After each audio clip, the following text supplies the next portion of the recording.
nous devenons automatiquement pécheurs et séparés de Dieu. Mais lorsque nous écoutons l'Évangile, selon Marc 16, à partir du verset 15 que nous allons lire, Marc 16 à partir du verset 15, je voudrais que nous lisons.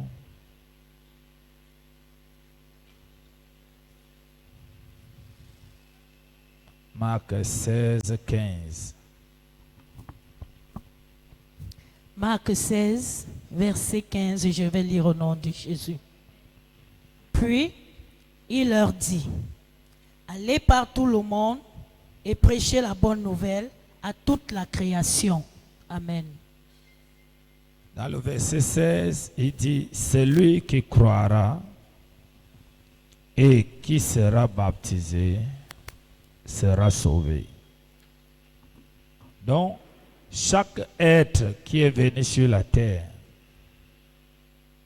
sort de Dieu. Mais Père Dieu, consciemment, dès le moment que cet esprit prend un corps, en prenant un corps, il entre dans une lignée humaine. Et dans cette lignée humaine, au travers du sang, il hérite ce qu'on appelle le péché, les malédictions et le reste. Même la forme physique dans le corps, il prend cette forme selon le ventre des deux personnes, le père et la mère, leur lignée venant de leur grand-père, ainsi de suite. On commence à voir comment des êtres se ressemblent. Vous me suivez bien? Vous me suivez bien là-bas derrière? Ok. Et la Bible dit, cet être-là qui est séparé de Dieu est un pécheur. Et pour sortir du péché, la Bible dit dans Marc 16, prêchez la bonne nouvelle. Donc, il faut qu'on parle à cet être de ce qui s'est passé à la croix, de ce que Jésus a fait pour tous les humains. La preuve que nous devenons pécheurs est aussi palpable. Que lorsque nous sortons de Dieu, mais dès que nous avons la chair dans le ventre d'une femme, nous ne nous souvenons plus de là où nous sortons. Nous allons nous souvenir uniquement du ventre de notre mère, parce qu'on nous dit, c'est moi qui t'ai porté 9 mois dans le ventre, comme si c'est à partir de ce jour que tu as commencé à exister. Non, ce n'est pas à partir de ce jour que tu as commencé à exister. Tu as commencé à exister en Dieu, mais en tant qu'esprit. Mais tu es ancré dans le ventre d'une femme par la semence d'un homme pour avoir un corps, pour être vivant, actif sur la terre des hommes. Tu vois, Jésus lui-même est Dieu et Dieu est esprit. Pour que Jésus soit vivant, marchant, touchant, utilisant les choses de la terre, il fallait que Jésus entre dans le corps, dans le ventre de Marie, pour avoir un corps. C'est pourquoi il dit dans le livre d'Hébreux, tu m'as formé un corps, parce qu'il n'est pas corps, mais on lui a formé un corps. Nous aussi, dans le livre de Genèse, la Bible dit Dieu forma la poussière de la terre et il souffla l'homme à l'intérieur. Donc, la poussière qu'il a formée, après avoir formé, il a soufflé l'homme à l'intérieur. Ça veut dire que l'homme sort d'où? De Dieu lui-même, parce que la Bible dit Dieu est le Père de tous les esprits. C'est pourquoi tout homme va retourner vers Dieu. Un jour, tu vas abandonner ton mari, ta femme, tes enfants, tes richesses, ton père. Eux-mêmes, ils sont en train de pleurer parce qu'ils voient une masse de chair dans un cercueil. Mais toi, tu serais déjà retourné devant Dieu. Et c'est Dieu qui décidera de ton sort. Amen. Est-ce que quelqu'un m'entend? Je vais parler de la relation avec Dieu. Il faut que vous le compreniez. Donc, quand cet homme écoute l'évangile, on lui prêche qui est Christ, qu'est-ce que Christ a fait pour lui. Il reçoit Christ. En recevant Christ, qu'est-ce qu'il reçoit? Il reçoit encore la connexion avec ses origines. Alléluia. Parce que sans Christ, il n'a que la connexion avec la terre, il n'a plus la connexion avec ses origines. Parce que les origines de l'homme, c'est Dieu. C'est pourquoi il dit dans le livre de Genèse, faisons l'homme à notre image et selon notre ressemblant. Il n'a pas dit faisons l'homme à l'image de son père ou sa mère qui va lui accoucher. Donc tout être humain dans le point spirituel à l'intérieur ressemble à Dieu. Amen. Parce qu'il est un esprit. Alléluia. Et la Bible dit, quand cet homme reçoit, dans le verset 16, il dit, celui qui croira et qui sera baptisé sera sauvé. Il est sauvé de quoi? Il est sauvé des ténèbres pour la lumière. Parce que les ténèbres, c'est sans Dieu. La lumière, c'est Dieu en quelqu'un. Amen. Les ténèbres, c'est sans Dieu. Mais la lumière, c'est Dieu en quelqu'un. Donc, quand cet homme reçoit Jésus-Christ, Jésus-Christ est qui? Jésus-Christ, c'est la semence de Dieu. Amen. Jésus-Christ, c'est la semence de Dieu. Et la semence de Dieu, Jésus, c'est la parole.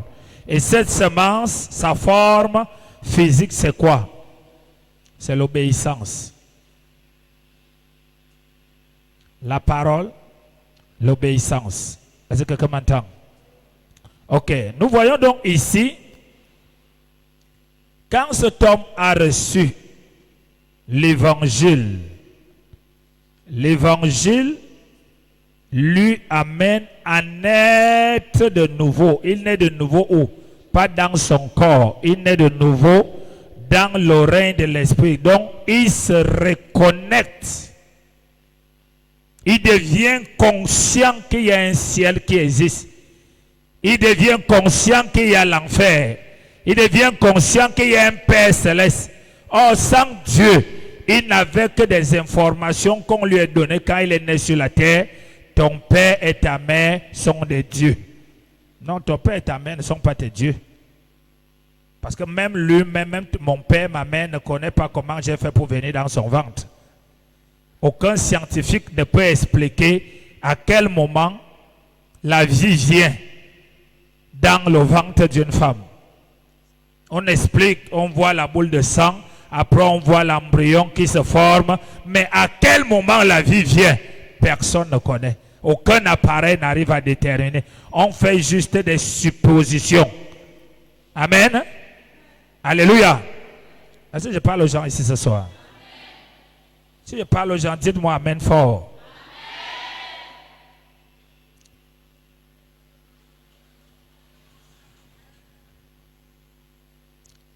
Donc, qu'est-ce que cet homme, la nouvelle naissance lui produit? Une reconnexion céleste. Et le ciel automatiquement, pour prouver que cet homme maintenant est connecté avec le ciel lui donne automatiquement l'esprit du ciel. L'esprit du ciel, le Saint-Esprit. Tu m'entends? Il lui donne l'esprit du ciel qui est quoi? Dis encore ça fort. Le Saint-Esprit, dis encore ça fort. Parce que en venant sur la terre, Il a reçu la semence des humains au travers du sang de son Père. Et sa destinée est déformée.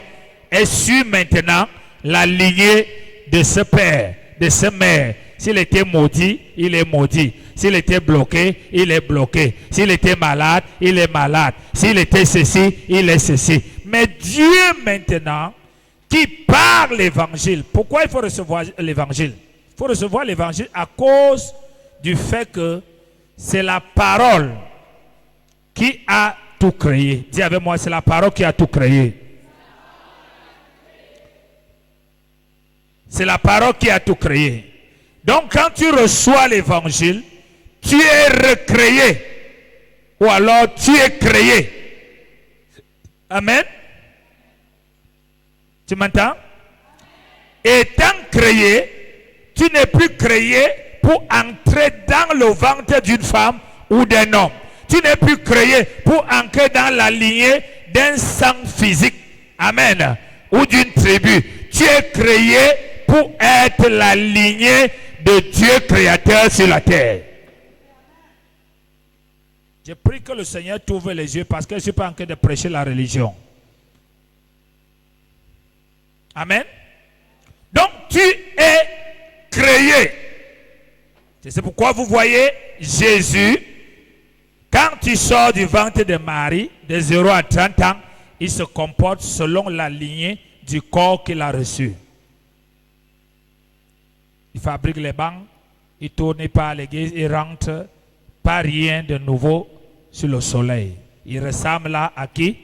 À Joseph et Marie. Mais quand Jésus se baptise et sort de l'eau, le Saint-Esprit vient sur lui, il est reconnecté avec ses origines célestes. Et à partir de ce jour, Jésus commence à faire des choses selon ce qui est fait au ciel. Que ta volonté soit faite sur la terre comme elle est faite. Qui doit faire ça? Les esprits qui étaient perdus et qui ont reçu la parole et qui ont été recréés et ont reçu le Saint-Esprit ont maintenant le pouvoir de lier et de délier et de reproduire sur la terre ce qui est dans le ciel. Tu m'entends? Est-ce que tu m'entends? Ok. Donc il dit, tu reçois donc Jésus. Qu'est-ce que la Bible nous dit dans Jean 1, verset 11 à 13? Après que tu as reçu l'évangile, tu as entendu l'évangile, maintenant tu dois le recevoir. Parce que ce qu'on reçoit, c'est ce qu'on devient. Tu reçois l'esprit de prostitution, tu deviens prostituée. Alléluia. Lisons Jean. Nous allons beaucoup lire ce soir. Je prie que tes oreilles s'ouvrent pour que tu comprennes. Au nom de Jésus. Tu me dis Amen fort. Amen très fort. Amen 3 fois fort. Lisons Jean 1, verset 11 à 13. Elle est venue chez les siens. Elle est venue chez les siens. Et les siens ne l'ont point reçu. Et les siens ne l'ont point reçu. Mais à tous ceux qui l'ont reçu. Mais à tous ceux qui ont reçu qui? La parole. Et la parole a un nom. C'est Jésus. Continue. À ceux qui croient en son nom. À ceux qui croient en son nom. Ils ne croient plus au nom de la tradition. Ils ne croient plus au nom de la religion. Ils ne croient plus au nom de leur tribu. Ils ne croient plus au nom de leurs parents. Ils ne croient plus au nom de la science. Ils croient au nom de la parole. C'est ceux-là qui reçoivent un pouvoir. Dis avec moi, la parole leur donne un pouvoir. Continue. Elle a donné le pouvoir de devenir enfant de Dieu. Elle a donné le pouvoir de devenir enfant de Dieu. Enfant de Dieu. Lesquels sont nés. Lesquels sont nés. Non du sang. Dont le sang ne peut plus t'arrêter. Ni de la volonté de la chair. La volonté de la chair ne peut plus t'arrêter. Tu as terminé avec. Ni de la volonté de l'homme. Ce n'est pas parce qu'un homme décide. Mais de Dieu. Mais de Dieu. Parce que Dieu est devenu leur Père. C'est pourquoi Jésus dit, quand vous priez, dites notre Père qui est aux cieux. Je suis en train de parler de la relation avec Dieu. Ce sont des bases qu'il faut que tu comprennes.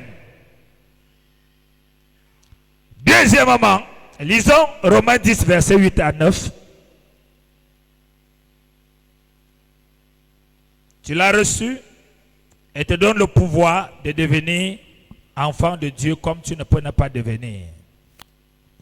Tu ne peux que devenir si tu crois en ce que tu as reçu et tu vis ce que tu as reçu.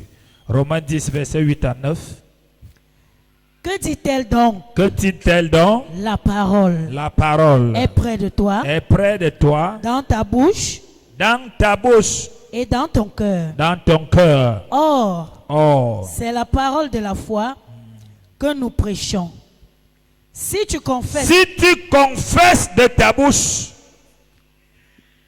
le Seigneur Jésus, si tu confesses de ta bouche après avoir entendu l'évangile, et non tu confesses de ta bouche Jésus, Jésus, Jésus, après d'abord entendu la bonne nouvelle, tu confesses maintenant de ta bouche le Seigneur.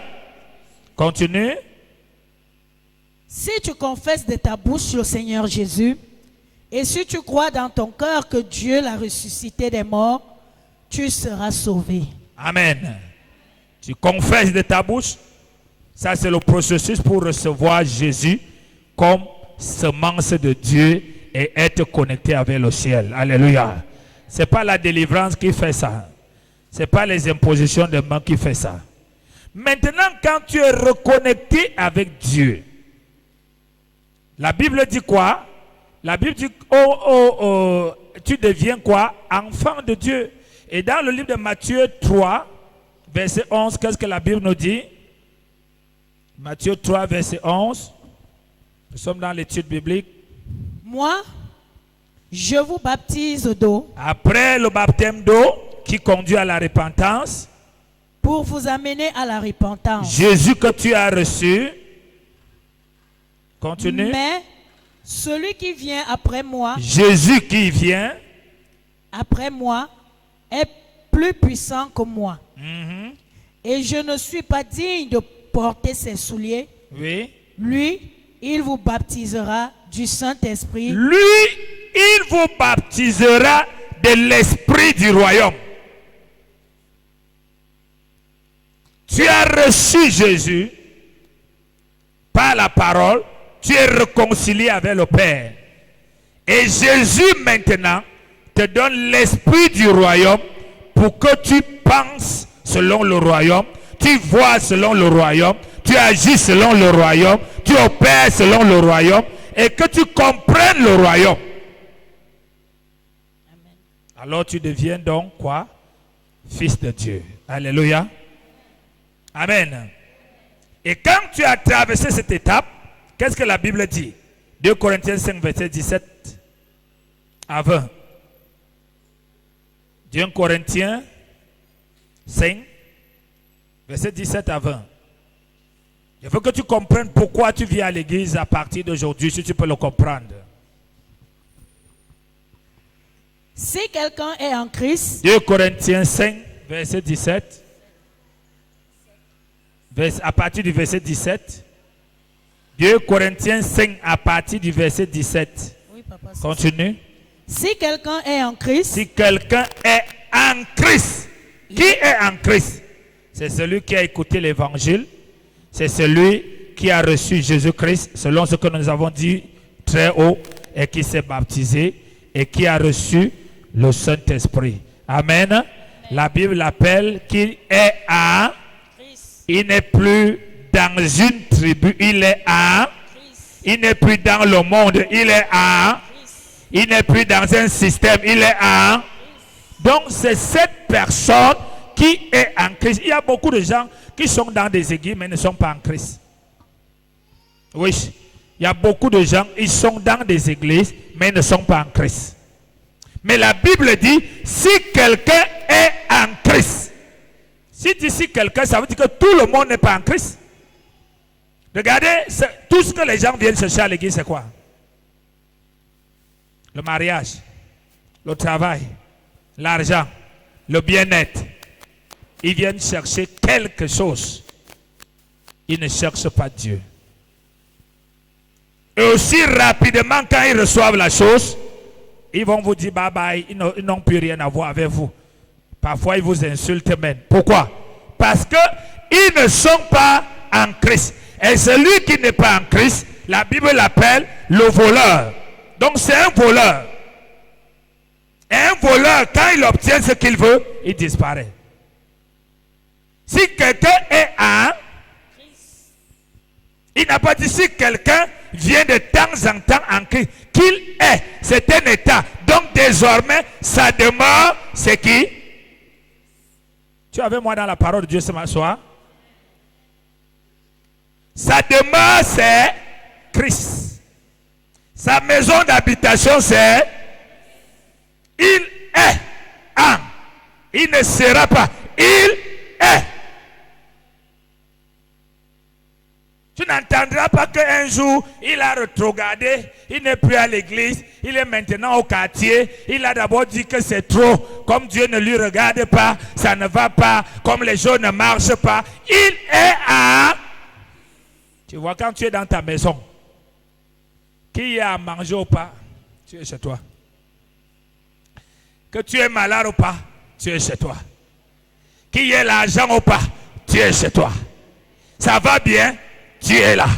Ça ne va pas, tu es là.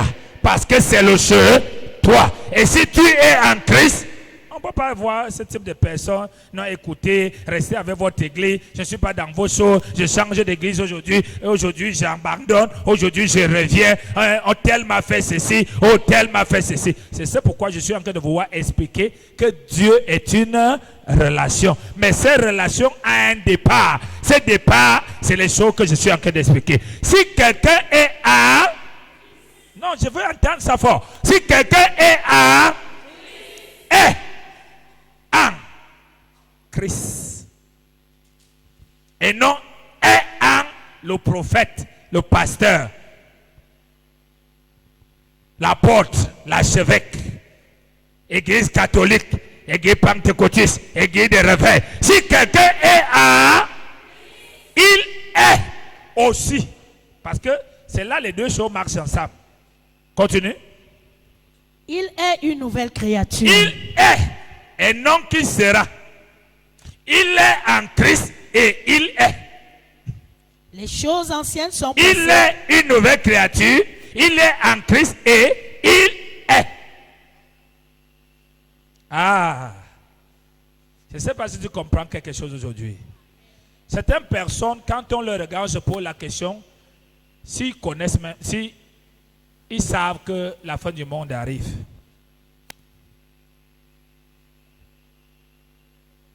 Certaines personnes croient que dans cette affaire-ci, on est ici pour les mariages, les compétitions de mariage, de travail, de qui a l'argent, qui a la grande maison, qui a la voiture, qui est beau, qui a les belles habits. Non, non, non, non, non, non. Nous sommes ici. Nous sommes dans une maison, la maison de Dieu. Ah, nous ne pouvons pas sortir. Amen. Nous vivons à. Nous sommes malades à. On cherche à être guéri à. On meurt à. On est sauvé à. Si quelqu'un est à Christ, il est une nouvelle créature. Donc il n'a pas changé. Quelqu'un qui est en Christ ne change pas. Parce que c'est pourquoi quand tu vois quelqu'un qui dit qu'il est en Christ, et ce monsieur ou cette femme est encore capable de te rappeler son passé dans le monde, c'est la première chose qui montre que ce monsieur n'est pas en Christ. Parce que une nouvelle créature a un cerveau formaté. Il n'a plus rien à prendre ni à se souvenir de son passé. Il n'a rien à apprécier dans son passé. Tout ce qui est dans son passé était dans le péché et est pécheur et n'a rien de bon comme exemple. Alléluia. Il ne peut qu'être utilisé pour détecter les alliances. Alléluia. Mais si quelqu'un est en Christ, moi j'étais voleur en Christ. Oh, je parle avec vous, je dis, oh vraiment. C'est quand je vois comment je souffre aujourd'hui. À l'époque, quand j'étais voleur, je vous dis, j'obtenais comme ça 500 milliards. Et c'est la preuve que l'esprit de vol est encore en toi. Tu n'es pas encore en Christ. Parce que tu dois même avoir honte de parler de ça. Sauf en cas de prêcher l'évangile à quelqu'un qui fait la même chose pour lui dire, j'étais là-bas, il n'y a rien de bon. Je suis dans une nouvelle maison qui s'appelle Christ. Là-bas, il y a tout ce qui est bon. Mais aujourd'hui, les gens sont dans les églises. C'est pourquoi ils n'ont pas une relation avec Dieu le Créateur. Ils ont la relation avec le pasteur, ils ont la relation avec le bâtiment, ils ont la relation avec un système religieux, mais ils n'ont pas de relation avec Dieu. Est-ce que quelqu'un m'entend? Tu es avec moi ce soir? Sois en Christ. Sois en Christ. Quand on est en Christ, tous les pensées sont en Christ. Le regard en Christ. L'écoute en Christ, le corps en Christ, le cœur en Christ, toutes les hormones en Christ, l'ADN en Christ. Alléluia. Nous sommes en Christ et nous sommes des nouvelles. Nous sommes des nouvelles créatures. Nous ne devenons pas. Donc quand on ne se bat pas pour devenir une nouvelle créature. On est. Alléluia. Amen. Nous sommes, continue maintenant, pasteur. Les choses anciennes sont passées. Dans le verset 18, oui, le verset 17, les choses anciennes sont passées. Toutes choses sont devenues nouvelles. Toutes choses sont devenues Nouvelles. Ça veut dire, en Christ, je dois ancrer dans une nouvelle école. Je dois tout apprendre. Mais beaucoup de gens, ils pensent que c'est possible de faire une transaction entre leur âge et leur expérience passée et leur niveau en Christ. Ça ne marche pas. Un ordinateur qu'on a formaté ou un ordinateur neuf, qu'on achète neuf venant de la maison, a besoin qu'on télécharge. Quoi? Quoi vous murmurez? Les logiciels. Il a besoin qu'on l'initie. Alléluia. Donc quand tu viens en Christ, la première des choses, c'est pas le mariage, c'est pas le travail, c'est pas l'argent, c'est pas les démons. La première des choses, c'est de télécharger les logiciels qui te feront fonctionner en tant que Christ.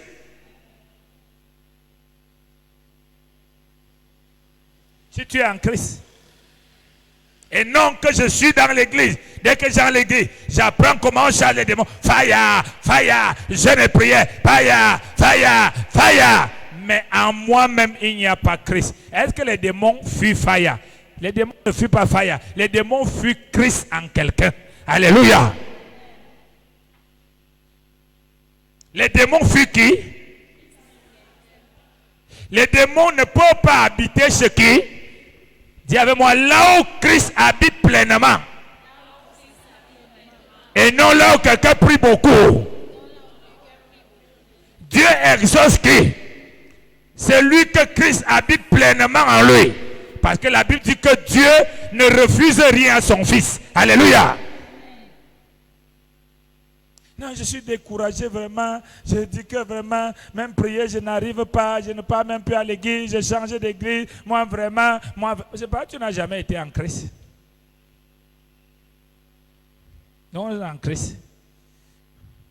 C'est bon, on est en Christ. Ça fait un genre là. On est en Christ. On est en Christ. Malade, on est en Christ. On cherche les solutions en Christ, pas ailleurs. Pauvre en Christ, on cherche les solutions en Christ, pas ailleurs. Parce que nous sommes des nouvelles créatures et nous nous formons pour connaître et fonctionner uniquement en Christ. Nous nous formons pour fonctionner uniquement en Christ. Parce que nous sommes en Christ et nous sommes des nouvelles créatures. Mais j'ai souvent la question que vous posez à certaines personnes. Toi là, tu t'es formé en Christ quand? Même les enseignements qu'on te donne, 5% ne reste même pas chez toi. Qui s'est formé en toi quand?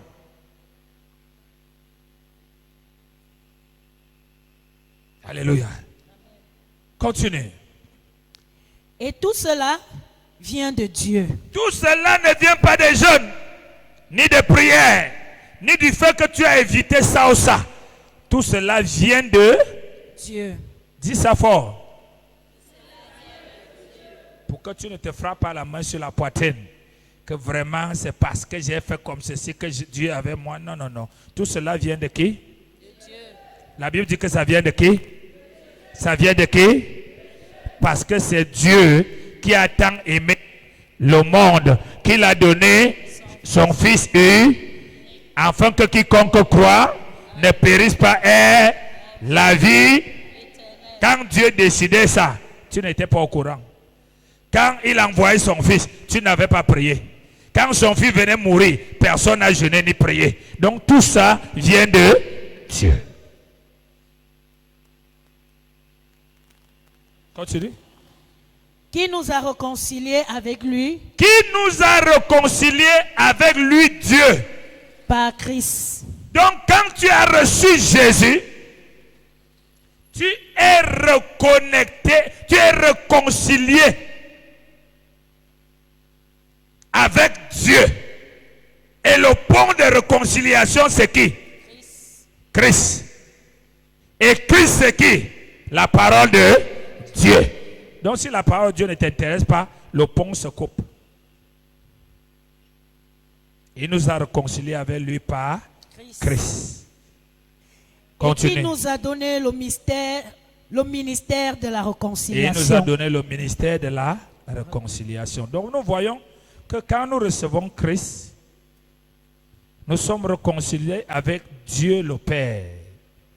Et ce mot réconcilier veut dire nous ancrons en relation. Amen. Avec Dieu le. Donc ce que Jésus a fait, c'est ce que les gens disent, mon frère, branche-moi chez tel. Tu as telle relation, branche-moi. Donc Christ, Jésus nous a branchés avec son Père. Alléluia. Est-ce que tu comprends ça? Ah, c'est pour ça que tu comprenais. Ton visage ne devait pas être comme le poème censé. Il nous a branchés. Tu es comme ça, là, un villageois de la brousse là-bas. Tu ne pouvais jamais parler avec le président. Tu rencontres quelqu'un qui est proche du président. Il te prend, il te branche avec le président. Alléluia. C'est ce que Jésus a fait avec nous. Pour que maintenant, toi et le président, vous pouvez avoir des contacts. Vous pouvez parler. Alléluia. Donc, il nous a réconciliés avec Dieu le Père. Parce que par la chair, nous avons été réconciliés avec la terre, nos parents, les malédictions et toute cette vie que nous avons connue en recevant Jésus-Christ de Nazareth. Il nous a reconnectés, il nous a réconciliés, il nous a branchés avec son Père pour que nous connaissions qui nous sommes. Parce que jusqu'à ce jour, nous ne savions pas qui nous sommes. Nous savions que ce que notre père nous dit, notre mère nous dit, les voisins disent. Maintenant, étant réconcilié, le Père, par sa parole, t'informe de ce qu'il a fait de toi et non de ce qu'il fera de toi. De ce qu'il a fait de toi. Parce que tu n'avais pas cette information. C'est pourquoi la Bible dit tu connaîtras la vérité et la vérité te rendra libre. Donc tu es informé de qui tu es. Alors, cette relation va s'établir et il est possible que dans cette relation, les premières batailles qui vont commencer, c'est ton père et ta mère qui t'ont seulement découvert dans le ventre pour te dire, écoute, après tout, c'est moi ton père, hein? C'est moi ta mère. Je te rappelle que le Père, ton Père, c'est ton Dieu sur terre. Ta mère, c'est son Dieu sur terre. Mais, qui est alors le Dieu de mon Père? Qui est le Dieu de ma mère? A dit sa mère. Et qui est le Dieu de sa mère? Qui est le Dieu de son Père? Alléluia. Pourquoi? Ce n'est pas le Père qui parle. C'est le diable qui refuse que tu sortes du contrôle de la lignée auquel tu as été emprisonné dès que tu es entré dans le ventre d'un homme et d'une femme. Donc, le fait que tu seras conscient que tu n'es plus de cette lignée, tu es de la lignée céleste et qu'on te donne les informations de qui tu es, le diable va commencer à te tourmenter sur la terre pour que tu dois croire à ce que lui fait et non à ce que Dieu te dit.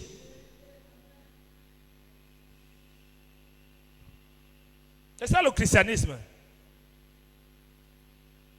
Donc, quand tu es réconcilié avec Dieu, selon 2 Corinthiens 5, verset 17, Dieu, maintenant, fait de toi son fils. Quand tu étais sorti de lui, tu étais sa créature. Quand tu reçois Jésus, Jésus est son fils. Et quiconque Jésus habite en lui devient fils de Dieu. Alléluia. Donc tu n'es plus une créature ordinaire, une créature lambda comme ça. Peu importe que tu aies la voiture ou pas. Il y a des enfants des ministres, quand tu vas les voir, on te dit que l'enfant c'est l'enfant du ministre, tu regardes ses pieds, ses chaussures, tu regardes. Pourquoi l'enfant est comme ça? Est-ce que c'est parce que son père n'est pas ministre? Non, c'est pas son père est ministre, mais lui, il a d'autres informations dans la tête, telles qu'il faut qu'il vole, telles qu'il faut qu'il fume le mbanga, telles qu'il faut qu'il fasse ceci. Donc tu vois, c'est ces informations qui déforment sa vie et non son père. Amen. Mais c'est lui qui connaît que son père est ceci et se comporte comme tel. On voit automatiquement la dimension de son père sur lui. Alléluia.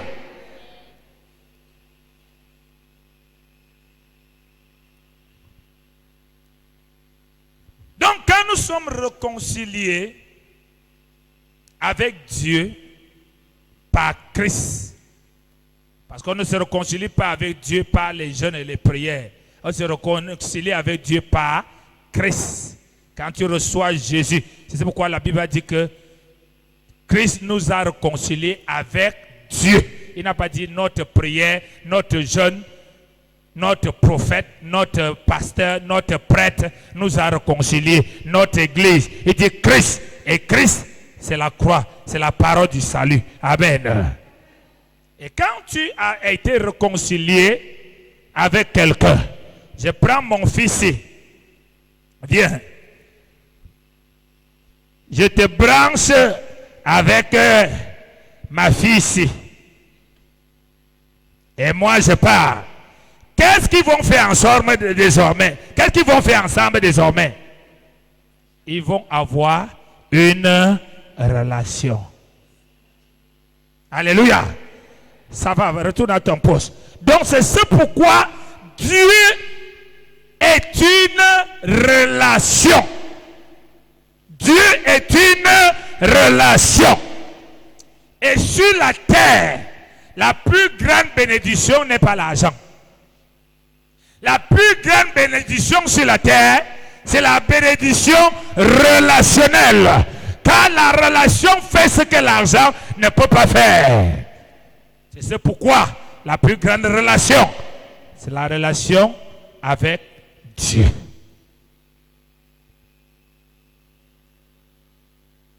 Tous ceux-là qui connaissent des relations, ou qui ont des relations, te diront qu'une relation sans chrétien.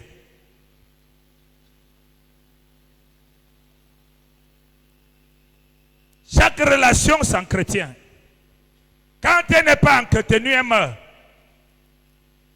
Et la dimension d'entretien de la relation permet la dimension de la confiance et des résultats qui peuvent venir dedans. Alléluia. Donc Dieu devenant une relation, il faut que tu comprennes comment fonctionne, quels sont les éléments que tu as appelés à activer chaque jour dans cette relation. Tu ne peux pas vivre cette relation comme tu veux.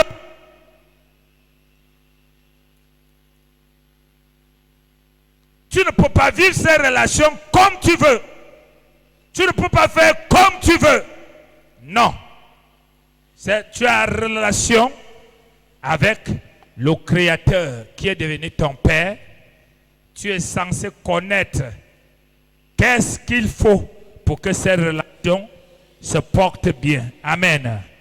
Parce que plus ces relations est bien, plus ta vie n'a pas de problème. Quand ta relation est très bien entretenue, même si quelqu'un te gifle ici, tu appelles le colonel va descendre ici avec 6 camions. On demande que toi, tu es qui? Juste ce que le colonel. Non, c'est la qualité de relation. Et la qualité d'entretien que tu as avec ce monsieur. C'est ça qui fait en sorte que quand il a entendu que c'est toi, il dit, il faut que je sorte les gros bras. Amen. Mais l'autre va dire, ah, vraiment, tu dis que quoi? On m'a giflé. Ah, laisse non. Ah, toi aussi gifle-le. Ah, ou bien quand il voit ton numéro, il dit, parce que je sais que quand il m'appelle toujours, c'est quand il a les problèmes. Dès qu'il veut décrocher là, tu vas entendre mon grand, je suis dans les problèmes. Quand tu m'as appelé, quand tu es dans les solutions. Alléluia.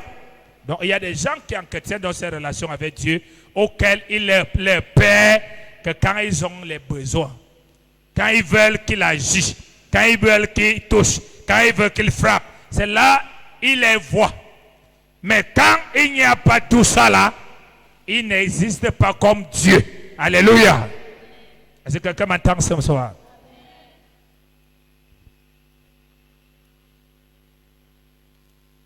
Alléluia. 1. Dans cette relation, elle fonctionne premièrement par la parole et la foi. Numéro 1. Cette relation fonctionne premièrement par la parole et la foi. Pourquoi j'ai collé les deux? Parce qu'il est difficile, impossible de parler de paroles sans foi. Impossible de parler de la foi sans la parole. Alléluia. Parce que la parole, la foi n'est rien d'autre que la parole pratiquée. Alléluia. Amen. Donc les deux sont même chose. C'est pourquoi elles fonctionnent par la parole et par la foi. Les deux sont ensemble. Regardons quelque chose. Jacques 2, 14. On va lire vite en partant. Tu écris. Jacques 2, Jacques 2, 14.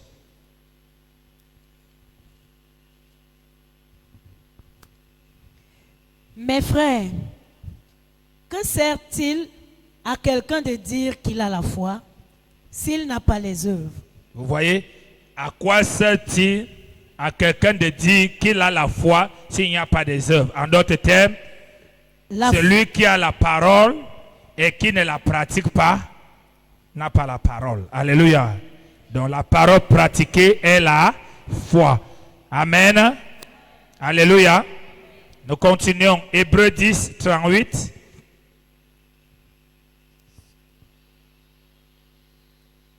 Hébreux 10, 38.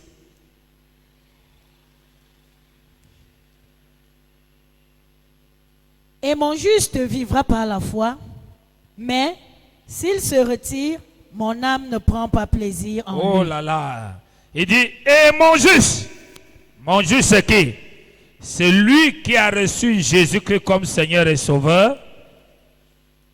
Jésus a effacé tous ses péchés parce qu'il a pris ses péchés et il lui est donné maintenant une nouvelle identité, un saint et un juste. Et il dit, mon juste, pas le juste de quelqu'un, son juste à lui Dieu, qu'il a justifié, il dit, vivra par la foi. Ah, mon Dieu, la foi et la parole sont liées. Et s'il se retire de la foi, mon âme ne prend plus plaisir à lui. Et quelle est l'âme? Qu'est-ce que c'est que l'âme?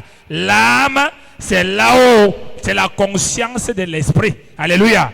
La vie est dans l'âme. C'est pourquoi tu verras donc quelqu'un parler de Dieu, mais tu ne vois pas la vie de Dieu. Tu ne vois pas Dieu avec lui. Pourquoi? L'âme de Dieu ne prend pas plaisir à lui. Amen. Amen. Nous continuons. Romains 10, 17.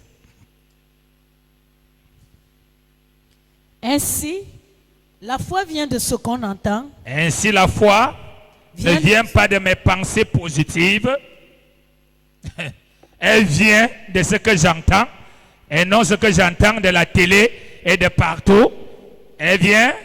Et ce qu'on entend vient de la parole de Et Christ. ce qu'on entend vient de la parole de Christ.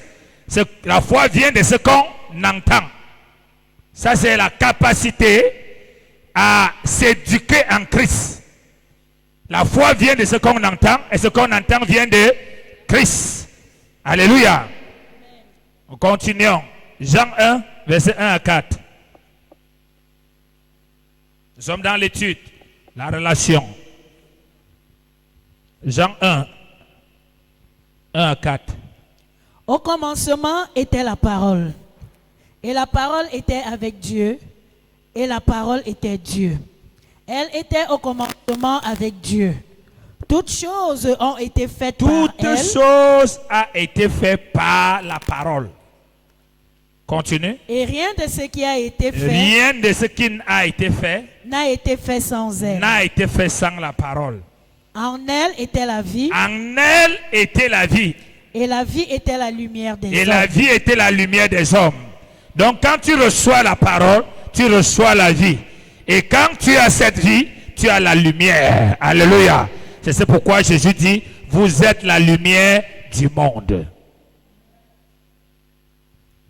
Deuxième chose, dans la relation avec Dieu, le Saint-Esprit.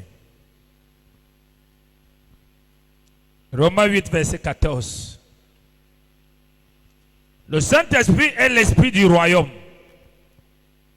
Ce qui nous différencie des animaux, c'est l'esprit qui nous habite. Ce qui nous différencie des démons, c'est l'esprit qui nous habite. Ce qui nous différencie des anges, c'est l'esprit qui nous habite. Amen. Et ce qui doit nous différencier des autres, ce n'est pas notre religion, notre église, nos jeûnes, nos prières, c'est l'esprit de Dieu en nous. Alléluia. Lisons Romains 8, verset 14. Car tous ceux qui sont conduits par l'Esprit de Dieu, car tous ceux qui sont conduits par l'Esprit de Dieu sont fils de Dieu. Sont fils de Dieu. Amen. Nous sommes ensemble? Romains 8, verset 9.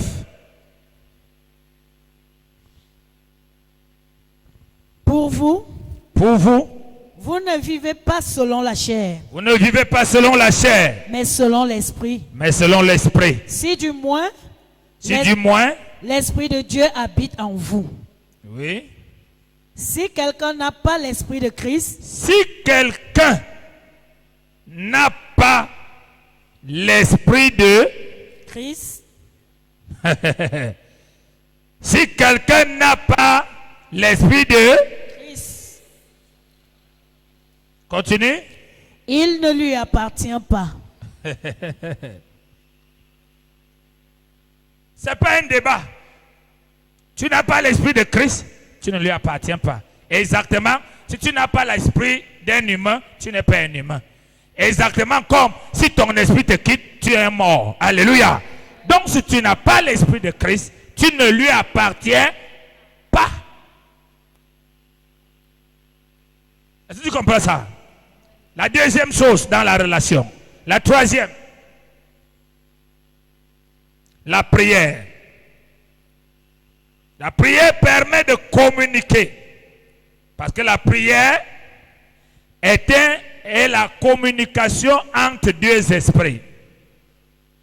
C'est pourquoi dans plusieurs parties de la Bible dit faites toutes sortes de prières par l'esprit. Priez par le Saint-Esprit. Ce n'est pas le parler en langue qui parle. C'est parce que dès le moment que tu as reçu le Saint-Esprit, qui est l'esprit du royaume, de la même manière, quand tu as l'esprit d'un être humain, tout ce que tu fais, c'est avec l'esprit humain, non? Tu lis la Bible avec, tu vas à l'école, tu manges, tu te maries. La même chose quand tu reçois le Saint-Esprit.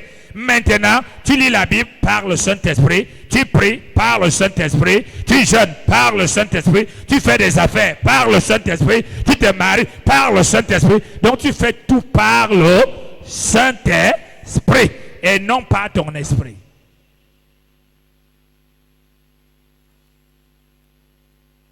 Si quelqu'un n'a pas l'esprit de Christ, il ne lui appartient pas. Qu'est-ce qu'il dit? La prière. Lisons Colossiens 4, verset 2.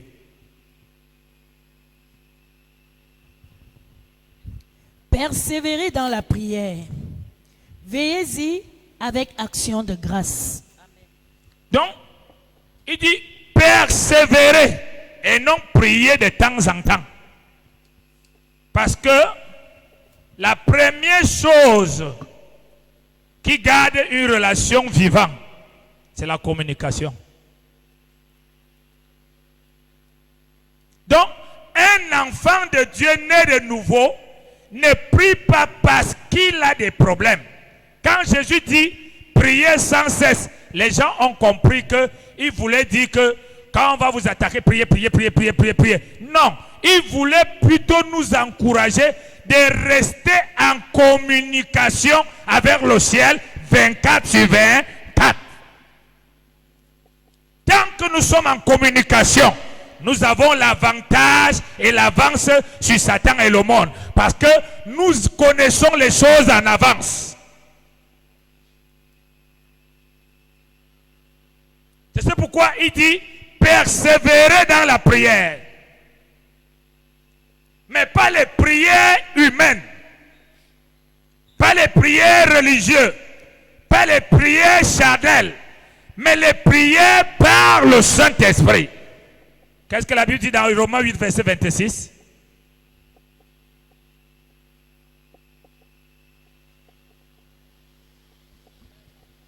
De même aussi, l'Esprit nous aide dans nos faiblesses. L'Esprit nous aide dans notre faiblesse.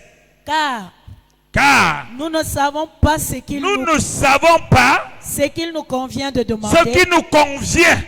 Mais l'Esprit connaît ce qui nous convient. Nous ne savons pas. C'est pourquoi, quand nous ne prions pas par le Saint-Esprit, nous prions humainement. Nous avons les prières remplies des demandes charnelles. Je veux bonbon, je veux cahier, je veux voiture, je veux maison, je veux mari, je veux ceci, je veux ceci. Et ça ne marche pas. Pourquoi? Parce que la Bible dit, c'est les païens qui se plaignent de ces choses. Nous, les enfants de Dieu, notre Père connaît ce qu'on a besoin.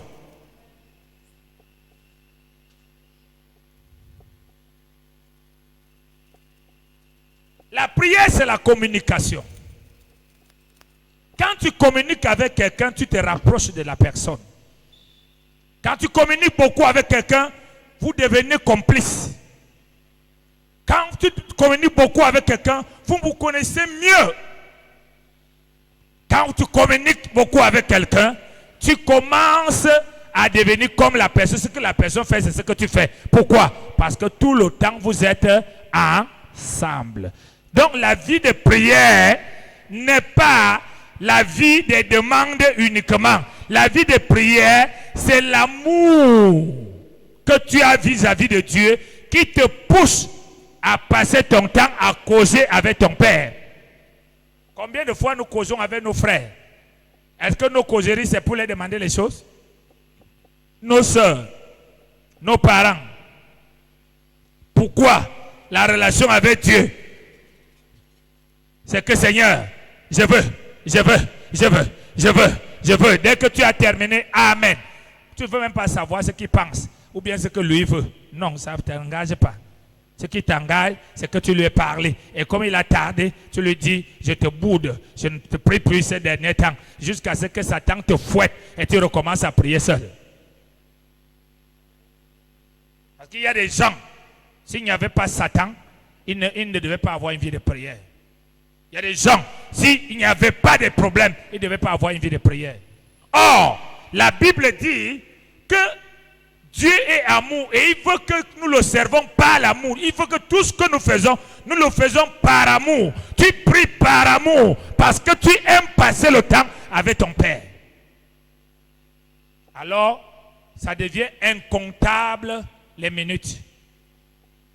Regarde, quand tu commences à causer avec ton mari, tu ne comptes pas des minutes. Quand tu commences à parler avec ta mère ou ton père, tu ne comptes pas des minutes. Quand tu prends Marco pour parler avec lui, tu ne comptes pas des minutes. Mais quand tu causes avec Dieu, à peine 5 minutes, 10 minutes, tu regardes la montre, tu bailles déjà.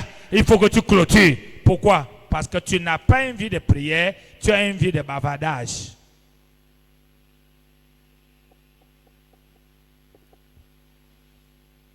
Alléluia.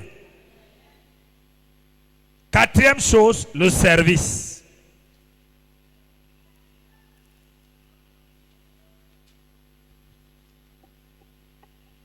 Cette relation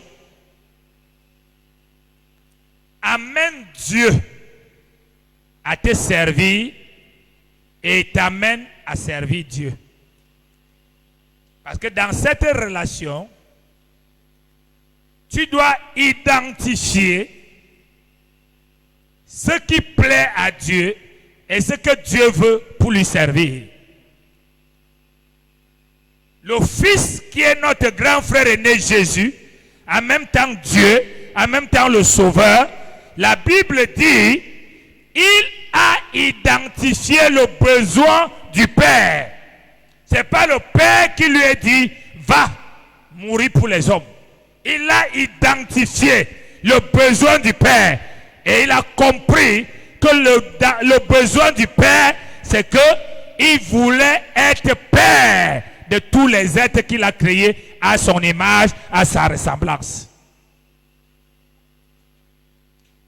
Et qu'est-ce qui lui a empêché? Sa propre parole. Il a dit le jour que l'homme pêche, il meurt. Quand l'homme a péché, il a accompli sa parole. Mais maintenant que l'homme est devenu pécheur, pour que l'homme puisse retourner à être fils de Dieu, il fallait que Dieu opère par ce qu'on appelle la rédemption. Dis avec moi, la rédemption. Qui veut dire l'option du réachat. Je t'achète une chaussure chère.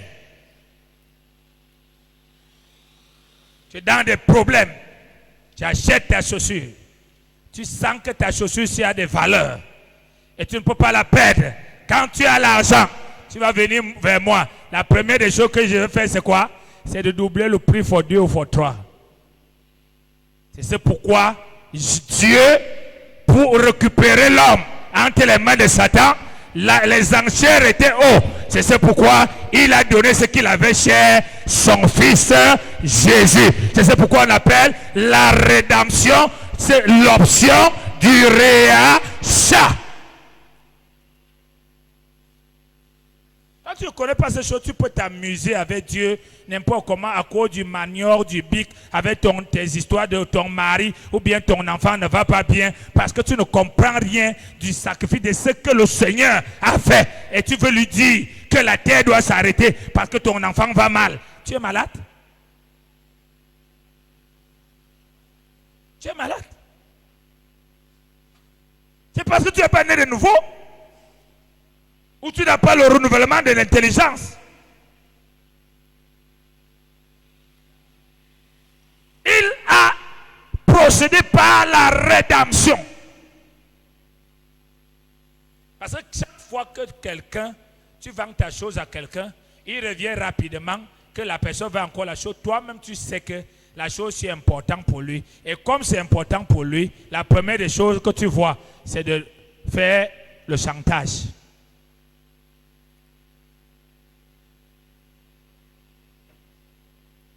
Alléluia. Est-ce que quelqu'un comprend ça? Donc, dans cette relation, tu dois servir Dieu. et Dieu te servira ce que tu veux. Et non que tu veux que Dieu te donne et toi tu ne le sais pas. Parce qu'en le servant, tu deviens grand.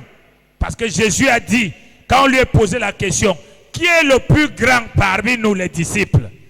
Jésus a répondu, le plus grand parmi vous est celui qui sert. Il n'a pas dit le plus grand est celui qui demande. Il dit le plus grand est celui qui sert. Et le fils aîné a identifié le besoin du Père. C'est ce pourquoi il s'est proposé à donner sa vie pour que le Père soit réconcilié avec les hommes. Et qu'est-ce qui s'est passé?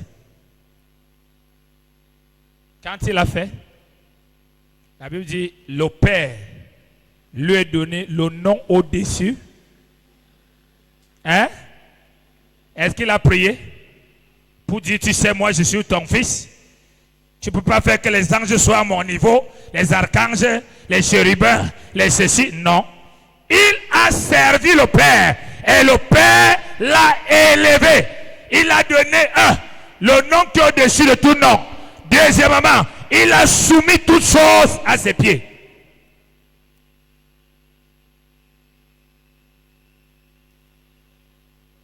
Tu veux que l'héritage de ton Père te soit soumis?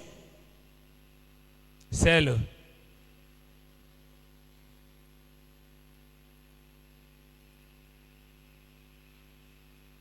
Jésus dit, le plus grand, parce que les gars étaient en train de discuter, oh maître, qui est le plus grand parmi nous? Dis-nous, est-ce que c'est Pierre? Est-ce que c'est elle? Il dit, le plus grand parmi vous, c'est celui qui sert.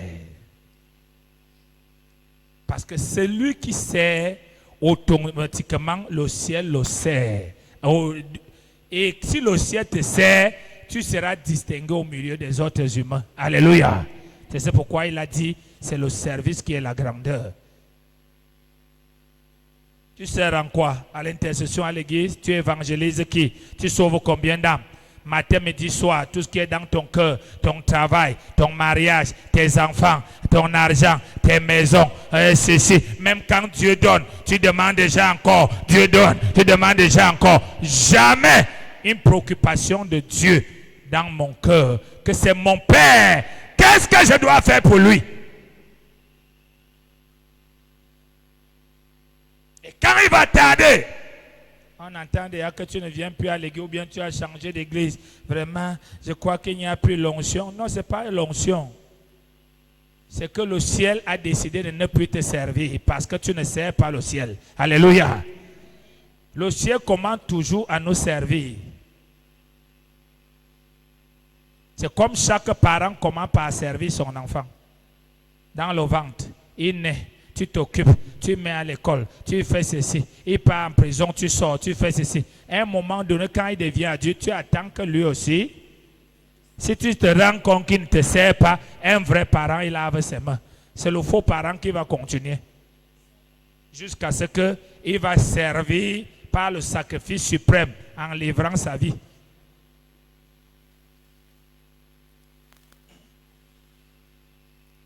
Il nous a servi son fils. Dès que nous l'avons reçu, nous sommes devenus grands au milieu des hommes, au milieu des démons.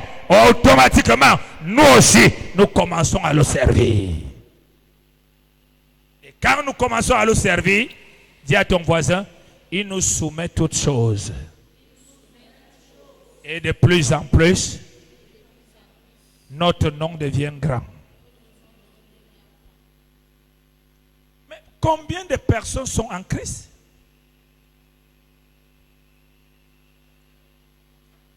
Cinq. L'offrande, la dîme, les libéralités. L'offrande a pour définition l'offre volontaire. Et l'offrande est une vie et non des actions. La Bible dit, offrez à Dieu Donc celui qui a la relation avec Dieu l'offre tout le temps. Mais celui qui n'a pas la relation avec Dieu l'offre de temps en temps. Or, quiconque aime quelqu'un l'offre toujours. Tu aimes ta femme, tu sors, tu reviens avec l'hamburger. Tu sors, tu reviens avec une petite chaîne. Tu sors, tu reviens avec le téléphone. Tu l'envahis des offres. Tu aimes ta mère. Hein, tu appelles. Hein, tu envoies le riz. Hein, tu fais ceci. Tu aimes ton frère. Donc l'offre volontaire, c'est l'offrande. L'offrande n'est pas liée uniquement au culte. Parce que la Bible dit que dans l'Ancien Testament, Dieu répondait toujours aux prières des gens à l'heure de l'offrande. C'est pourquoi quand Jésus prêchait, quand les gens donnaient les offrandes, parce que les gens disent aujourd'hui, les pasteurs sont cupides. Si je viens m'asseoir sur le panier, c'est pour regarder ce que vous mettez. Mon nom va courir partout. Mais Jésus, qui est le modèle de notre foi, il s'asseyait au tronc. Quand tu mets, il regarde. Et on mettait le tronc, toute l'église regardait. Les gens connaissaient qu'une bonne offrande amène Dieu en action. Une mauvaise offrande pouvait les amener la malédiction. C'est pourquoi quand quelqu'un venait avec quelque chose qui n'est pas bien, tout le monde se levait contre lui. Parce que les gens savaient que tu vas nous amener les problèmes. Mais toute personne qui n'a pas une relation avec Dieu, l'offrande pour lui c'est un exercice religieux. Et non une pratique spirituelle qui contribue dans la relation avec Dieu. Amen. Parce que Dieu prend plaisir, il a tout. Mais Dieu a toujours pris plaisir à ce que sa créature, son enfant l'offre. Ce n'est pas l'offrande qu'il a fait d'Abraham, le père de la foi. Parce qu'il a dit, prends ton unique fils que tu aimes, va me l'offrir. Mais Abraham, ayant l'esprit de Dieu, ayant la connaissance de Dieu, a payé sa dîme à Melchisedec, sans que Melchisedec ne lui prêche la dîme. Aujourd'hui, il y a les débats dans la dîme. Non, la dîme était de l'Ancien Testament. Hein, si la dîme était de l'Ancien Testament, pourquoi tu pries Dieu d'Abraham, Dieu d'Isaac, Dieu de Jacob? Les promesses que tu réclames ce Dieu-là, il va te les donner où? La Bible dit que c'est les promesses qu'il a fait à Abraham. Et ces promesses ont l'accomplissement en Jésus-Christ. Abraham n'est pas dans la loi. Abraham est le père de la foi. Il est dans la foi. Donc Abraham est dans le Nouveau Testament.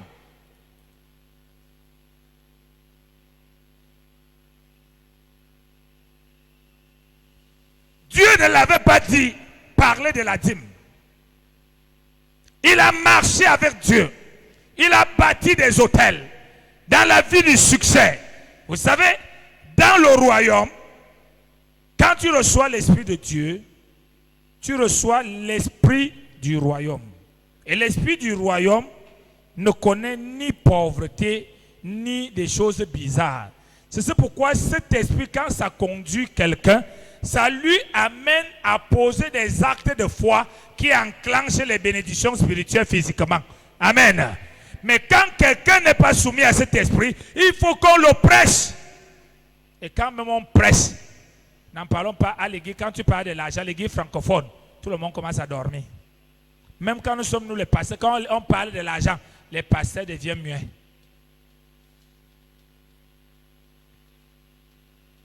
Mais on dit qu'on veut la bénédiction. L'aumône ou la bénédiction. Il a marché avec Dieu. Et marchant avec Dieu, il faisait des hôtels, il faisait des sacrifices. Et un jour, il avait un œil de bénédiction. Il a rencontré un monsieur. Il a vu que dans cette chaise-là, ce n'est pas un être ordinaire. Alors, il faut que je fasse quelque chose. La Bible dit, il a pris, il lui a payé la dîme de tout. C'est-à-dire, il a fait le rattrapage de toutes les dîmes. À qui? À Melchisedec. Et la Bible dit, Melchisedec l'a béni.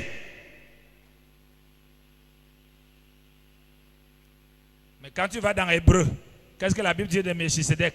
La Bible dit, ce Melchisedec n'a ni père ni mère. Alors, si quelqu'un qui n'a pas de père ni mère, c'est qui? C'est Dieu le Père. Donc, en tant que Père de la foi, il a inauguré les choses qui font fonctionner la foi. Sans que Dieu ne le dise. Parce qu'il avait l'Esprit de Dieu en lui. Et depuis ce jour, la dîme a commencé à être payée de l'Ancien Testament jusqu'au Nouveau Testament. Alléluia. Malachie 3.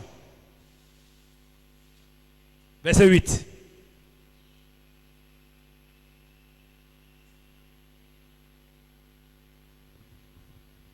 Malachie 3 à partir du verset 7. 7 à 8. Depuis le temps de vos pères, vous vous êtes écartés de mes ordonnances. Vous ne les avez point observées.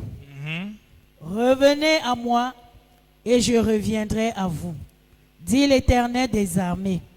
Et vous dites, à quoi devons-nous revenir? Verset 8. Un homme trompe-t-il Dieu?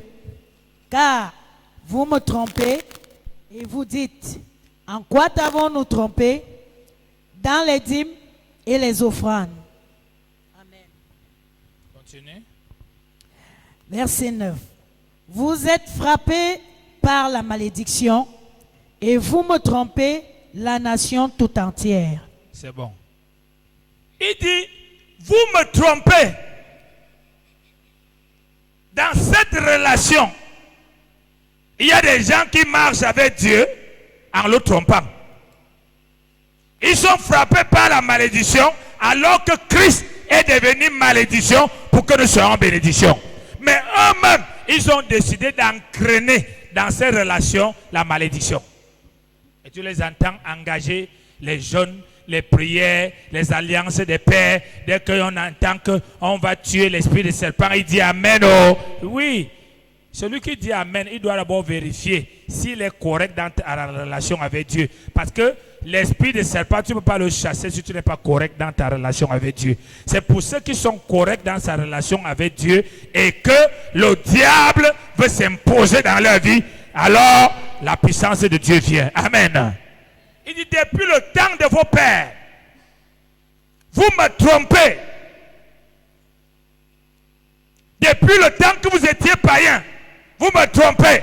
Même malgré maintenant que vous êtes mes enfants, vous continuez à me tromper. Et vous êtes frappés par la malédiction. Et vous dites, en quoi t'avons-nous trompé? Seigneur, ça fait 6 ans. 10 ans, je ne fornique pas, je ne manque pas. Seigneur, je prie tous les minuit, je prie toute la journée, je suis à l'église tous les jours. Mais il dit, dans les dîmes, il a dit les dîmes et non la dîme. Tu payes la dîme de ton salaire, mais la dîme de tes loyers, tu ne payes pas. La dîme de l'argent qu'on t'a donné au milieu du mois, tu ne payes pas. La dîme des avantages des services, tu ne payes pas. La dîme de tes champs, tu ne payes pas. Et tu dis, moi je suis correct, je paye la dîme. Il dit, dans les dîmes. Et deuxièmement, dans les offres, la qualité de ce que vous m'offrez. Caïn a été rejeté à cause de la qualité de ses offres. Entre la dîme et l'offrande, c'est l'offrande qui est plus grande que la dîme. Parce que la dîme est un commandement établi. On peut le dire comme ça. On le met comme ça dans la foi. Amen. Mais l'offrande est l'expression de ton amour. C'est là où Dieu voit qu'est-ce qu'il représente pour toi? Il a vu, pas Jésus, ce qu'il représentait à Jésus. Jésus se lève. Quand quelqu'un dit j'offre ma vie, c'est pour rester encore avec quoi? Quand quelqu'un donne sa vie, c'est pour qu'il reste lui avec quoi? Jésus a donné sa vie pas dans la dîme, il a donné sa vie dans l'offre, l'offrande. C'est pourquoi il dit personne ne me prend ma vie, je l'offre. Mais nos offres, on ne veut pas parler dans ce domaine pour regarder les offres des gens vis-à-vis de Dieu. Mais il faut voir la quantité du bavardage qu'on appelle prière. C'est 5000 conteneurs. L'offre, c'est dans une cuillère à bébé, la cuillère qu'on nourrit le bébé avec là. C'est là où on met l'offre dedans. Or, les offres entrent dans ce qu'on appelle les actes de la foi. Parce que Abraham a posé l'acte de la foi en offrant son fils Isaac. Et il n'a pas offert n'importe quoi. Et c'est pourquoi sa foi avait la vie, sa foi avait des résultats. Mais quand les offres sont biaisées, la foi devient une foi morte.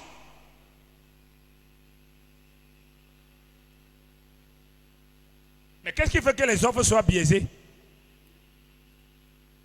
C'est toutes les personnes qui se soucient de leur vie plus que Dieu. Et deuxièmement, toutes les personnes qui ne sont pas conscientes de Dieu. Parce que pour eux, si je fais ça et que Dieu ne réagit pas, je vais faire comment? Et si je fais ça, est-ce que je suis sûr même que Dieu là va encore vivre un jour? Vous voyez? C'est un peu comme ça. Dans l'offrande, dans la dîme, Abraham a payé la dîme. Il est resté avec les 90%. Mais dans l'offre, Abraham a donné ce qu'il avait de chair et il n'avait plus rien. C'est pourquoi dans Romains 12, la Bible dit offrez vos corps comme un sacrifice vivant.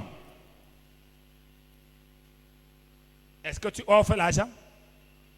Est-ce que tu offres les terrains? Est-ce que tu offres les voitures? Est-ce que tu offres ton temps? Est-ce que tu offres ton cœur à Dieu? Ton cerveau pour que Dieu utilise? Est-ce que tu as offert ta bouche pour qu'elle ne dise plus n'importe quoi? Qu'est-ce que tu offres?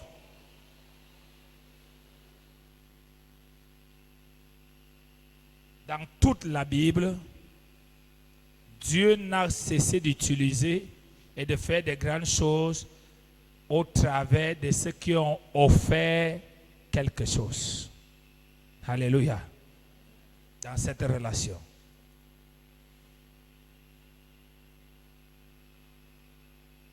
Après les offrandes et les dîmes et les libéralités, sixième point qui est l'avant-dernier, l'Église. L'Église représente le lieu où Dieu charge ses enfants, forme ses enfants, le lieu où ses enfants se mettent ensemble pour l'adorer. C'est pourquoi la Bible dit, il est bon pour des frères et sœurs de demeurer ensemble. Mais aujourd'hui, on a comme l'impression qu'il est mauvais pour des frères et sœurs de demeurer ensemble. Parce que beaucoup de gens qui sont à l'église ne sont pas les frères et sœurs. Parce que les frères et sœurs, c'est ceux qui ont le Saint-Esprit, Jésus-Christ, Dieu le Père en eux. Amen. Ils sont frères et sœurs, ils ont un même Père. Chacun a envie de voir l'autre. Si quelqu'un ne voit pas l'autre, il appelle. Pourquoi je ne t'ai pas vu à l'église? Pourquoi c'est parce qu'ils sont frères. Aujourd'hui, il n'y a que des escrocs à l'église. Quelqu'un dit tant mieux. Il ne faut même pas que quelqu'un vienne. Même si on est deux. Si ça devait venir pour 10 personnes, nous deux, on va prendre. Mais la Bible dit il est bon pour des frères et sœurs de demeurer ensemble. Si tu connais ça, tu ne peux pas voir ton frère tomber. Tu ne le relèves pas. Tu peux avoir ton frère se décourager et tu ne l'encourages pas. Pourquoi? Parce que tu sais que sa présence augmente la bénédiction pour toi. Parce qu'il est bon pour pour des frères et sœurs de demeurer à... C'est l'église. Car c'est là où l'Éternel déverse quoi? La bénédiction en abondance et la vie pour l'éternité. Donc, il y a des conditions, malgré tes problèmes, malgré tes difficultés, il faut que ton frère, ta soeur soit ici pour que Dieu réponde. Donc, tant que tu penses que j'ai pris mon sac, en tout cas, Dieu est individuel, je m'en fous. Même si je ne vois pas tel, je ne veux pas l'appeler. Même s'il est mon voisin, je ne veux pas l'appeler. Non, tu préfères vous acheter les poulets ensemble, vendre ensemble, faire ceci ensemble. Mais en ce qui concerne la foi, que chacun gère sa foi, chacun a sa relation. Mais il est écrit, il est bon pour des frères et sœurs de demeurer, car c'est là où l'Éternel, dit avec moi, déverse. C'est-à-dire l'absence de ton frère peut faire en sorte que certaines bénédictions ne viennent pas ce soir-là. Oui. Comme toi, tu penses que moi, c'est une place. Oui. Oui. Si tes enfants sont là, ton mari est là, tes frères dans la famille sont là, ça va. Le reste, foutez le camp. Chacun, si le prophète peut prier pour moi, pour tout le monde. Mais écoute, si l'Éternel n'a pas devenu la bénédiction, même si tu t'imposes les mains, tu n'auras rien. Parce que c'est Dieu qui bénit. Il est bon pour des frères et sœurs. Ça appelle à quoi? À la communion fraternelle. Tu ne dois plus voir ton frère comme ton problème, mais comme une bénédiction. Car sa présence active beaucoup de bénédictions en abondance pour nous tous. C'est même pour ça que tu ne peux même pas dire Amen. Parce que ça ne passe pas avec toi. Seigneur, donne ma part, donne ma part sur ça. Donc chacun va, il arrache pour lui. Donne. Il faut faire attention avec les paroles des gens qui fument le mbanga, qui chantent les musiques chrétiennes, et des gens qui chantent la musique chrétienne par le Saint-Esprit. Amen. Alléluia. Est-ce que tu me suis? Il est bon. Dis ça avec moi encore. Il est bon. Le bon là veut dire c'est un avantage. La quantité de personnes qui est ici ce soir, c'est cette quantité. Si Dieu avait prévu 10 000 bénédictions, il va réduire en fonction de la quantité de personnes. Pourquoi? La quantité provoque l'abondance. Ça fait que même celui qui ne méritait pas va attraper pour lui. Et la vie pour l'éternité. Deuxième chose, Hébreux 10, verset 25. Allons-y rapidement.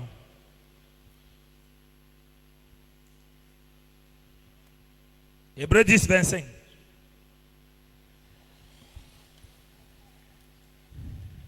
N'abandonnons pas notre assemblée. N'abandonnons pas notre assemblée. Comme c'est la coutume de quelques-uns. Comme c'est la coutume de quelques-uns. Mais mercredi, tu n'es pas là. Vendredi, tu n'es pas là. Tu viens dimanche sur 2. Tu as ta relation avec Dieu selon le modèle qui est dans ta tête. Je tiens à te rappeler, frères et sœurs. Le premier Adam, la Bible dit quoi? Il parle la désobéissance d'un seul. Tous ont péché. Amen. Donc le premier Adam représente la semence de la désobéissance. La Bible dit par l'obéissance d'un seul. Le deuxième Adam, Jésus-Christ. Et qui tu as reçu?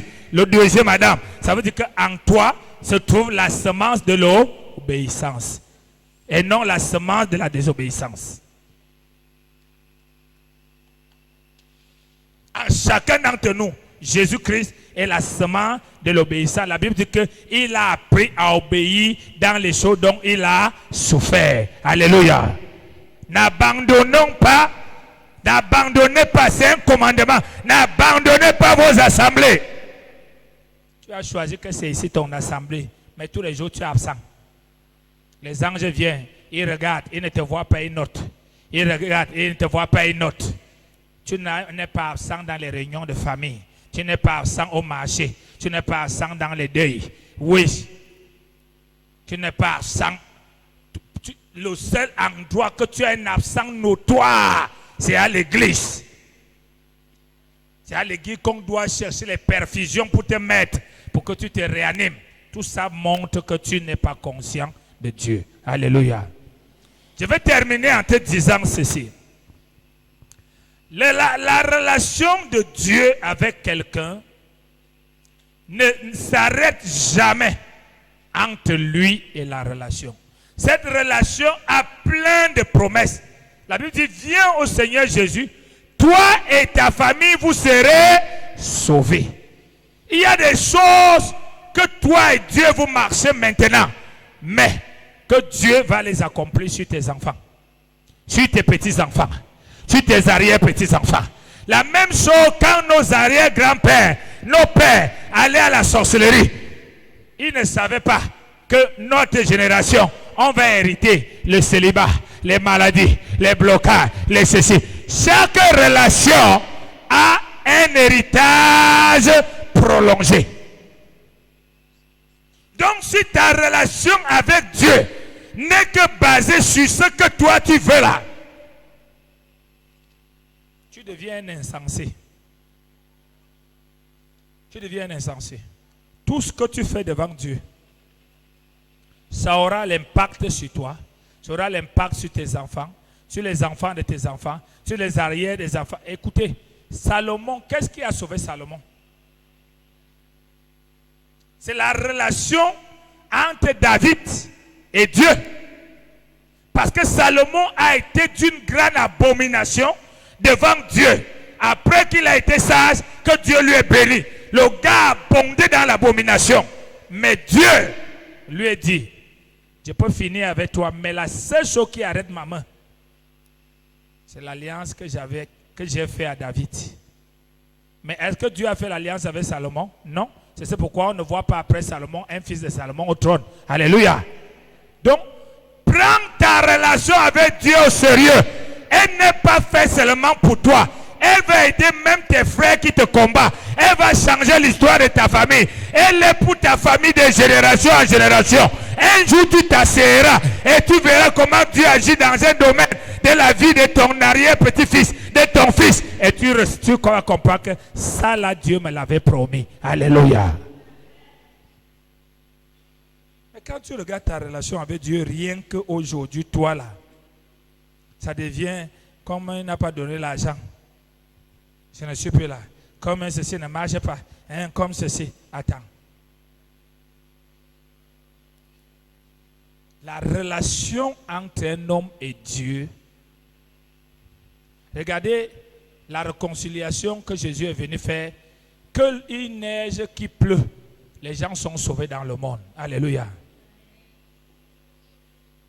Donc ta relation avec Dieu, tu ne dois pas la déterminer uniquement sur tes petits besoins. C'est une histoire tellement grande auquel tu dois poser davantage des alliances et des choses avec lui. Regardez, la Bible est truffée de quoi? Des choses que Dieu a promis à ceux qui l'ont servi. Et nous qui le servons, nous vivons ces promesses à cause de la relation qu'ils avaient avec Dieu. Quand Dieu disait à Abraham, si tu peux compter les étoiles du ciel, le sable de la mer, tu pourras compter tes fils. Attends, Abraham, dans son ventre, il a accouché combien d'enfants? Mais par la foi, dans tout le monde entier, tu ne peux pas compter les chrétiens. Jour au jour, les gens naissent de nouveau. Alléluia. Donc fais attention de ce que tu as compris en venant en Christ. Fais attention de ce que tu as compris en servant Dieu. Si tu sers Dieu pour les choses matérielles, un jour tu vas abandonner. Peu importe ce que tu diras dehors, l'église n'est plus bien, le pasteur n'est plus bien, ceci n'est pas bien. Tout le monde sait, les anges savent que tu n'as jamais été avec Dieu et tu n'es pas avec Dieu. Déjà Dieu connaissait que tu n'es pas avec lui, c'est pourquoi il ne t'a pas donné ces choses. Tu es un voleur. Dieu ne durcit pas le cœur avec ses enfants. Quand tu sais, tu as donné à ton enfant un téléphone. Tu n'entends pas les causeries impudiques. Toute la nuit, il ne dort pas. Et il est au téléphone. Les choses bizarres. Ses notes ne fait que monter à l'école. Sa vie de prière est stable. Sa vie de sainteté. Alors, quand il va te dire, je veux maintenant le iPhone 14, tu vas dire, pas de problème, mon fils, prends. Pourquoi? Parce qu'il est fidèle en peu de choses et tu lui confies les grandes choses. Ce n'est pas que tu n'es fidèle en rien. Tu es exigeant. Hein, Seigneur, donne-moi. Oh Seigneur, oh Seigneur. Seigneur de quoi? Donc ces 6 choses que j'ai citées, chers frères et sœurs, sont les choses qui animent. Il y en a d'autres, mais c'est la base. Ce sont les choses qui animent une relation entre un homme et Dieu, entre un fils de Dieu et Dieu, et qui font que cette relation, quand il va en avoir besoin des actions, les actions réagissent. Alléluia. C'est la parole du Seigneur pour toi ce soir.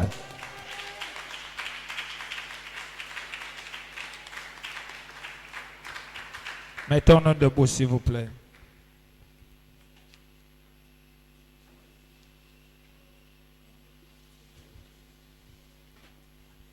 Il y a des choses qui te sont difficiles aujourd'hui. Juste parce que ta relation avec Dieu est encore faible. Plus elle va devenir solide, plus tu vas te rendre compte que la chose qui t'était impossible ou difficile, maintenant tu la commandes comme un jeu. Pourquoi? La relation est devenue importante. Alléluia. Donc le plus important, c'est ta relation avec Dieu. Nous sortons de Dieu et nous allons retourner vers... Élève ta voix et parle au Seigneur par rapport à ce message.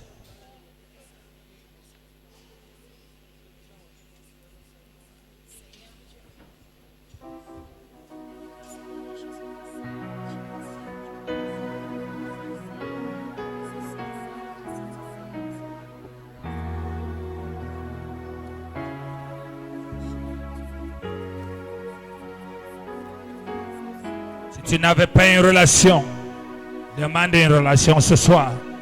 Si tu avais une mauvaise relation, répands-toi pour ancrer en Christ ce soir.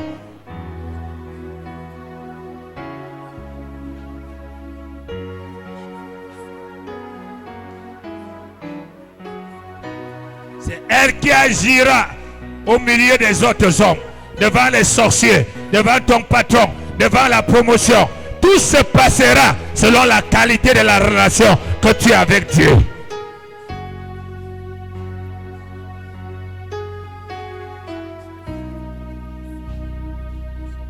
Jésus, je viens à toi, tel que je suis. Je te vois la bouche fermée. Jésus, je viens à toi, tel que je suis. Prends-moi.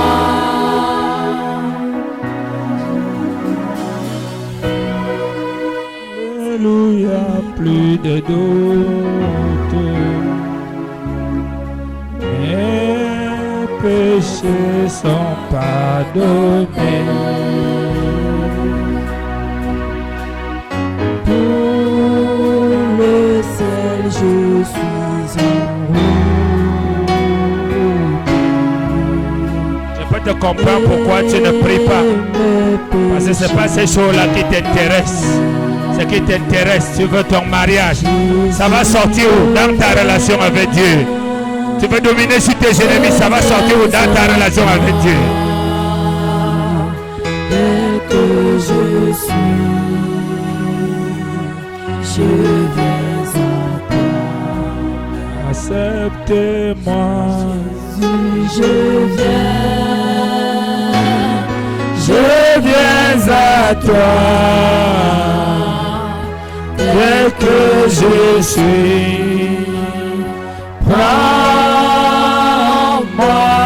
Lève tes mains. dit souvent, j'avais une église. Je prêchais partout les miracles, mais mon église ne dépassait jamais 50 membres. Même mes enfants et ma femme parfois fuyaient mon église le dimanche pour aller dans une autre église. Et les gens venaient me dire, vraiment, quelle humiliation. Avec toutes tes grosses révélations, tu as ce genre d'église. Et je leur disais, laissez. S'ils ont trouvé mieux là-bas, qu'ils y vont. Le jour que le mieux serait ici, ils vont venir. Quand il disait ça, je ne comprenais pas. C'est plus tard que le Saint-Esprit me dit, c'est parce que sa relation n'était pas capable de porter dans cette dimension. Mais quand ça atteint, les chrétiens qui sont partis, y compris l'église tout entière, ça ferme les églises et ça lui fait la haine aujourd'hui. Ta relation avec Dieu te donnera tout ce que tu veux au-delà de ce que tu veux. Ce n'est pas s'attacher, attraper, faire des manipulations qui fera de toi quelque chose. Lève tes mains, dis Père au nom de Jésus. Je prie ce soir que la parole que j'ai reçue remplit mon cœur. C'est la parole de ma vie. La réponse à ce que je cherchais. Seigneur, je veux tout. J'ai voulu tout. Sauf toi. Oh, c'est toi qui fais tout. Je reconnais que j'ai été insensé. Et je te demande pardon. Ce soir, Seigneur, aide-moi, Saint-Esprit, à avoir une famine de Dieu, à avoir la faim de Dieu, à prendre soin de ma relation avec Dieu, de la nourrir, de l'étendre au nom de Jésus. Que soit la chose que je préserve dans toute ma vie, plus que toute chose, ma relation avec le Père. Au nom de Jésus, merci Saint-Esprit pour la grâce que tu m'accordes d'avoir une bonne relation à partir de ce soir. Au nom de Jésus, sois béni Père. Amen.